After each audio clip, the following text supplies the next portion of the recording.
A gente concorda no que é essencial, que é a necessidade desse país, esse assunto aí, ser menos desigual Claro. e que esse país amplie o bem-estar social para o maior número de viventes que estão nesse país, o que é um processo civilizatório e que secularmente fracassam, né?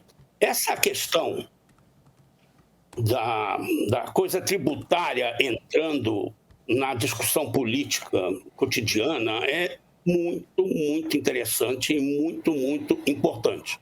Porque é um tema meio esotérico, difícil de entender, mas que dentro dele está o cerne do problema dessa desigualdade disfuncional que o país carrega.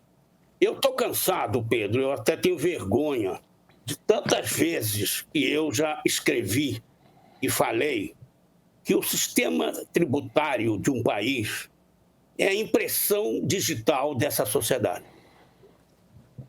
Outra coisa que eu já cansei e tenho vergonha de tanto falar e de tanto escrever é o seguinte: se você pegar os maiores sábios tributários do planeta, enfiar os caras numa sala e dizer, meus amigos, vocês só saem daí quando produzirem o pior sistema tributário que vocês conseguirem, não vai dar ao brasileiro.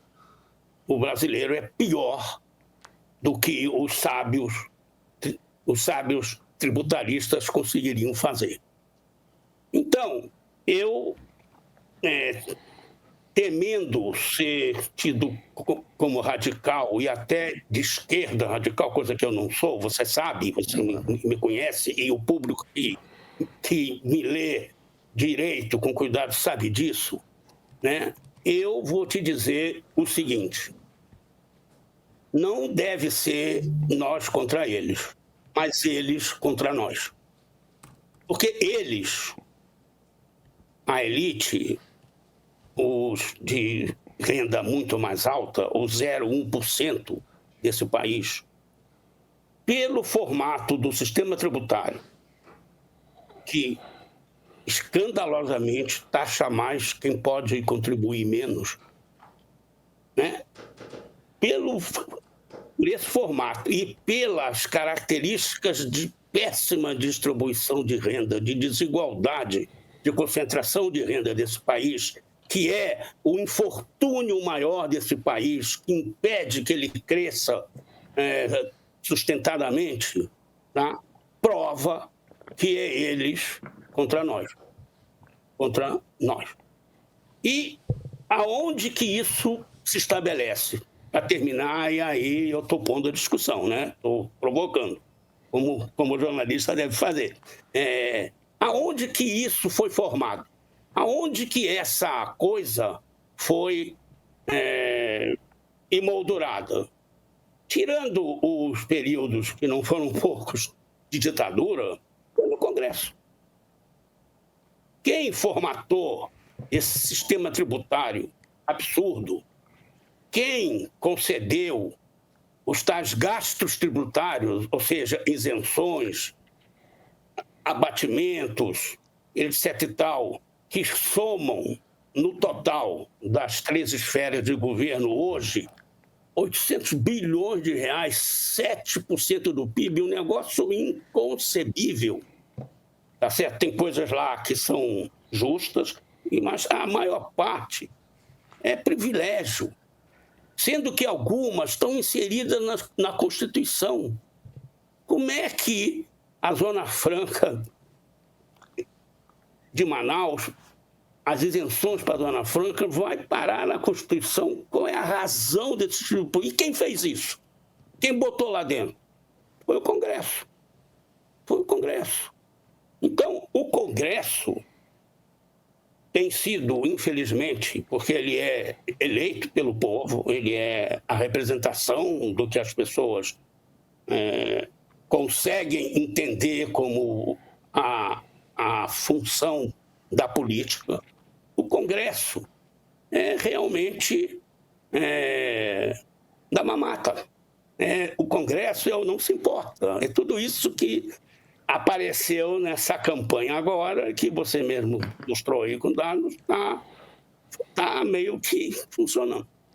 Zé, tem uma participação aqui do Rafael Pettinati, que está escrevendo para a gente pelo nosso chat do YouTube. E ele manda uma observação aqui: usar o IOF para fazer justiça tributária, kkkk.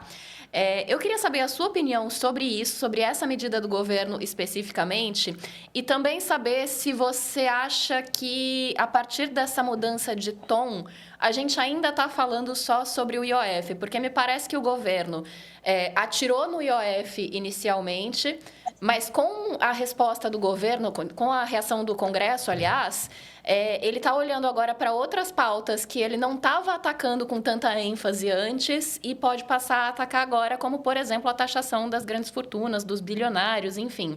Então, quando essa campanha do governo começa a falar em justiça tributária, ela não está falando mais só do IOF, né? Olha, resposta para esse que nos assiste. IOF como reforma tributária e justiça tributária, kkk. Evidentemente que isso não faz o menor sentido. Eu já cansei também, nesse último tempo, de escrever isso. Essa foi uma péssima ideia do nosso querido ministro Haddad. Por quê? Porque o IOF é um imposto singular, é um tributo diferente que pode ser fixado por decreto do Executivo e tem aplicação imediata. Ele é diferente dos tributos normais, dos impostos normais, que precisam ser encaminhados ao Congresso, tem todo o rito da discussão no Congresso, as comissões, as audiências, o plenário e tudo mais, e principalmente precisam obedecer ao chamado princípio, os termos do jargão tributário são pesados, precisa obedecer ao princípio da anualidade. Só vão valer, em certos casos, 90 dias depois de promulgados ou, em geral, no exercício seguinte. Ou seja, você está querendo cobrir um rombo fiscal, você não pode recorrer a um tributo normal. E aí você recorre a um tributo especial, por exemplo, o IOF, o imposto de importação, o imposto de exportação tem a mesma função, mas o detalhe é o seguinte, ele é um imposto regulatório. A sua Constituição, o que ele determina é que ele não pode ser usado com objetivos de arrecadar mais. Mas aí tem um problema, né, meus amigos? Quando você altera as alíquotas do IOF, né, para fazer regulação, para igualar certas operações financeiras com outra, para fazer justiça nesse negócio e para incentivar ou desincentivar essas operações, você naturalmente, automaticamente, você mexe na arrecadação. Se você aumenta o IOF, você aumenta a arrecadação.